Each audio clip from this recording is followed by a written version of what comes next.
Oke, Assalamualaikum warahmatullahi wabarakatuh. Selamat pagi anak-anak Miss. Bagaimana kabarnya pagi ini? Yang pastinya sehat ya. Oke, jadi hari ini pertemuan pertama kita di kelas 6 ini. Jadi Miss harap kalian lebih semangat lagi daripada kelas sebelumnya. Karena apa? Karena di masa pandemik seperti ini, mental anak-anak itu harus lebih semangat ya. Karena di rumah terus, nggak bisa keluar, nggak bisa sekolah, jadi harus lebih semangat.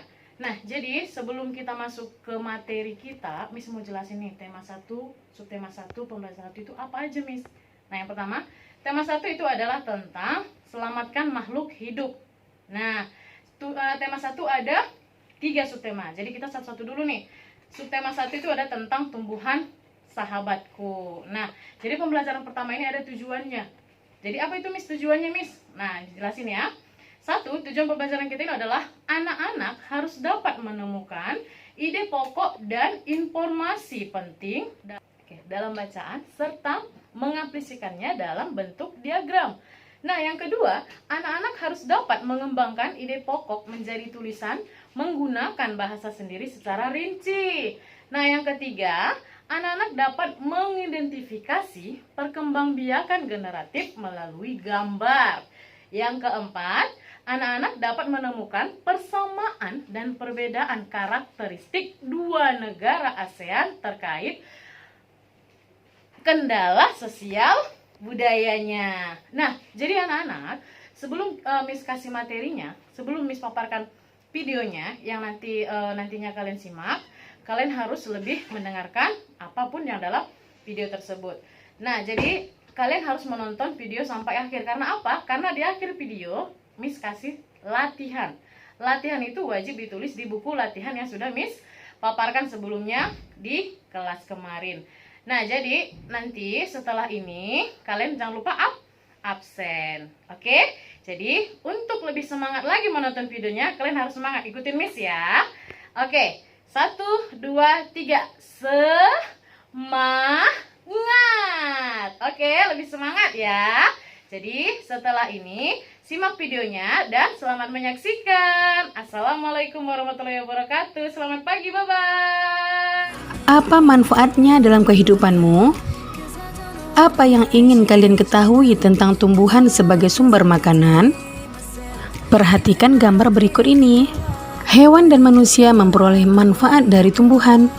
Manfaat tumbuhan bagi manusia antara lain, yang pertama sebagai sumber energi bagi manusia, yang kedua sumber vitamin untuk menjaga kesehatan tubuh, yang ketiga sebagai sumber oksigen untuk bernapas, yang keempat pengikat air tanah, yang kelima peneduh dan memperindah kehidupan di bumi. Apa manfaat tumbuhan bagi hewan? Nah, manfaat tumbuhan bagi hewan adalah sebagai sumber energi bagi hewan tersebut. Kemudian tumbuhan merupakan sumber bagi kehidupan manusia dan hewan. Tumbuhan adalah produsen penghasil cadangan makanan dan sumber oksigen untuk bernapas dan melindungi bumi dari sengatan sinar matahari. Beberapa hal yang akan terjadi jika tidak ada tumbuhan adalah manusia dan hewan tidak memiliki sumber makanan dan bumi akan gersang sehingga kehidupan akan berakhir. Nah, coba kamu pahami teks tentang tanaman jagung berikut ini. Bagaimana jagung berkembang biak? Jagung merupakan salah satu tanaman yang dijadikan bahan makanan pokok di berbagai negara, salah satunya di Indonesia. Di Indonesia, penduduk Pulau Madura menjadikan jagung sebagai makanan pokoknya. Jagung merupakan salah satu tanaman penghasil karbohidrat yang sangat diperlukan oleh tubuh.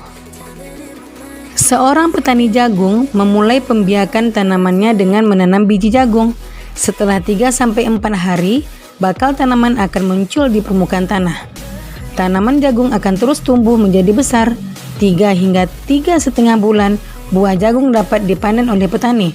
Buah jagung yang berbentuk seperti tongkol pada mulanya berupa sekuntum bunga. Bunga jagung memiliki helai-helai rambut halus pada bagian ujungnya. Pada helai rambut tersebut terdapat tepung sari. Tepung sari akan terbang terbawa angin. Ketika angin bertiup, tepung sari yang terbawa angin sebagian akan jatuh di kepala putik yang terletak di bagian bawah bunga pada pohon jagung yang lain. Ketika itulah terjadi pembuahan. Setelah terjadi pembuahan, bunga jagung tersebut terus berkembang hingga menjadi buah jagung. Perkembangan itulah yang dapat diamati dari waktu ke waktu. Buah jagung akan siap dipanen ketika rambut jagung sudah berwarna kecoklatan dan bagian tongkolnya sudah mengering. Apabila buah jagung tersebut dikupas, akan memperlihatkan biji jagung yang kekuningan. Bagian yang dimakan oleh manusia adalah biji jagung. Supaya jagung selalu tersedia sebagai bahan makanan manusia, maka petani jagung harus menanam kembali sebagian biji jagung dari hasil panen. Biji jagung yang tua dapat ditanam kembali. Dari sinilah akan dimulai lagi perkembangbiakan jagung. Setelah kita membaca teks bagaimana jagung berkembang biak, maka tulislah ide pokok dan informasi penting setiap paragraf. Ibu beri contoh paragraf pertama dan paragraf kedua. Paragraf pertama, jagung merupakan salah satu tanaman yang dijadikan bahan makanan pokok di berbagai negara, salah satunya Indonesia. Paragraf kedua, jagung dikembangbiakkan dengan menanam biji. Nah, anak-anak ibu, cari ya ide pokok dan informasi penting paragraf lainnya. Berikut adalah gambar bunga lengkap yang disebut dengan perkembangbiakan generatif atau secara kawin terjadi melalui proses penyerbukan dan pembuahan. Yang pertama bakal biji, yang kedua tangkai putik, kepala putik, tangkai sari, kepala sari, mahkota, benang sari, kelopak, dan dasar bunga. Macam-macam penyerbukan. Yang pertama, penyerbukan sendiri, yaitu serbuk sari jatuh di kepala putik pada bunga yang sama. Yang kedua, penyerbukan tetangga. Serbuk sari jatuh di kepala putik pada bunga yang masih satu tumbuhan. Yang ketiga, penyerbukan silang. Serbuk sari jatuh di kepala putik pada bunga lain yang sejenis tetapi berbeda tumbuhan. Yang keempat, penyerbukan bastar. Serbuk sari jatuh di kepala putik pada bunga yang berasal dari tumbuhan yang berbeda varietas. Itulah 4 macam penyerbukan. Bunga yang indah bukan hanya tumbuh di Indonesia. Negara-negara lain seperti negara tetangga pun memiliki bunga yang cantik. Karena kondisi geografis yang hampir sama, bunga yang tumbuh tidak jauh berbeda jenisnya. Banyak negara yang memiliki persamaan dalam kehidupan sosial dan budaya. Oleh sebab itu, mereka menggabungkan dirinya dalam suatu organisasi yang bernama ASEAN, yaitu Persatuan Negara-Negara se-Asia Tenggara. Berikut adalah 10 negara ASEAN tersebut. Indonesia, ibu kotanya Jakarta. Singapura, ibu kotanya Singapura. Kamboja, ibu kotanya Phnom Penh. Thailand, ibu kotanya Bangkok. Myanmar, ibu kotanya Naypyidaw. Laos, ibu kotanya Vientiane. Vietnam, ibu kotanya Hanoi. Malaysia, ibu kotanya Kuala Lumpur. Filipina, ibu kotanya Manila. Dan Brunei Darussalam, ibu kotanya Bandar Sri Begawan. 5 negara yang menjadi anggota pertama ASEAN di tahun 1967 adalah Indonesia, Adam Malik, Malaysia, Tun Abdul Razak, Thailand, Tanat Koman, Singapura, S. Rajaratnam, dan Filipina, Narciso Ramos. Mereka adalah utusan dari kelima negara, sekaligus merupakan tokoh-tokoh pendiri ASEAN. Berikut adalah kehidupan sosial budaya masyarakat ASEAN. Yang pertama adalah negara Brunei Darussalam. Kampung Ayer adalah desa terapung di Brunei Darussalam. Tahun 1400, Kampung Ayer sempat menjadi pusat pemerintahan. Saat ini, banyak penduduknya yang memiliki perahu pribadi dan disimpan di bawah rumah apung mereka. Budaya Brunei banyak dipengaruhi oleh ajaran Islam. Mayoritas penduduknya adalah orang Melayu. Kata Brunei berasal dari kata Nah Baru yang diucapkan oleh Awang Alak Betatar, penemu negara ini. Kota Darussalam berarti tempat yang damai atau rumah keamanan. Dalam percakapan, menunjuk dengan jari telunjuk dianggap kasar. Secara tradisional, orang Brunei tidak berjabat tangan dengan lawan jenis. Melepaskan sepatu adalah kebiasaan umum orang Brunei sebelum memasuki rumah orang lain. Negara kedua adalah Malaysia. Patung Dewa Manungga di Malaysia merupakan patung berukuran 42,7 meter. Patung ini terletak di Batu Kafes, gua yang merupakan salah satu kuil Hindu di luar India yang paling populer yang didedikasikan untuk Dewa Manungga. Malaysia memiliki kota yang bernama Georgetown, yaitu kota yang terdaftar dalam UNESCO World Heritage. Kota ini terletak di Pulau Penang. Georgetown adalah kota yang memiliki ragam jenis budaya. Banyak gedung peninggalan masa Eropa dan bangunan bernuansa Melayu Tionghoa. 3 kaum utama di Malaysia adalah kaum Melayu, Cina, dan India. Musik tradisionalnya banyak dipengaruhi oleh budaya Cina, Islam, India, dan Indonesia. Makanan khasnya adalah nasi lemak.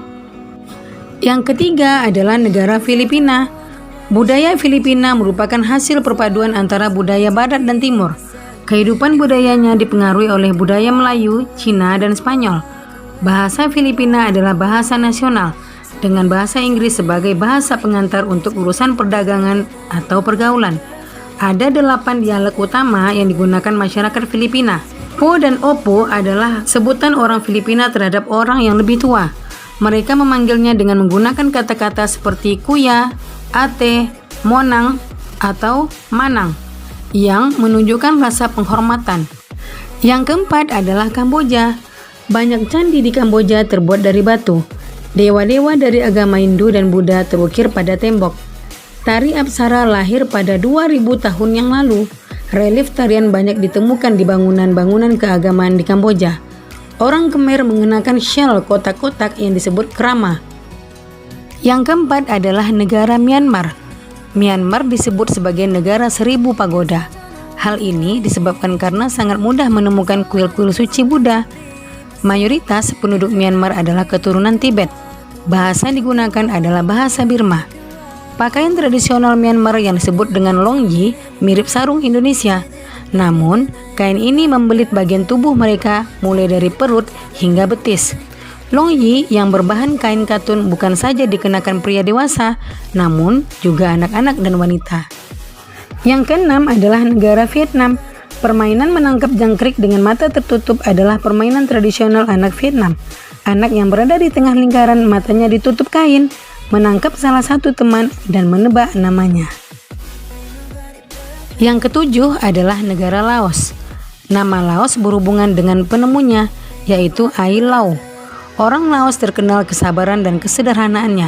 Hal ini terkait dengan ajaran agama Buddha yang banyak dianut masyarakatnya. Olahraga tradisional di Laos adalah katau, seperti olahraga bola voli, namun menggunakan kaki untuk menangkap dan memukul bola. Bola terbuat dari anyaman bambu. Selanjutnya, negara Singapura. Singapura memiliki lambang negara yaitu Merlion. Merlion adalah patung berkepala singa dan berbadan ikan. Menurut mitos, Singapura dahulunya adalah kampung ikan. Kampung ini bernama Temasek, yang berasal dari bahasa Jawa, yang artinya lautan. Singapura berasal dari kata Sanskerta, yang berarti kota singa. Penduduk Singapura berasal dari Cina, Melayu, India, dan Eropa. Kaum Baba adalah sebutan bagi keturunan Cina Melayu. Singapura memiliki 4 bahasa resmi, yaitu Melayu, Mandarin, Inggris, dan Tamil.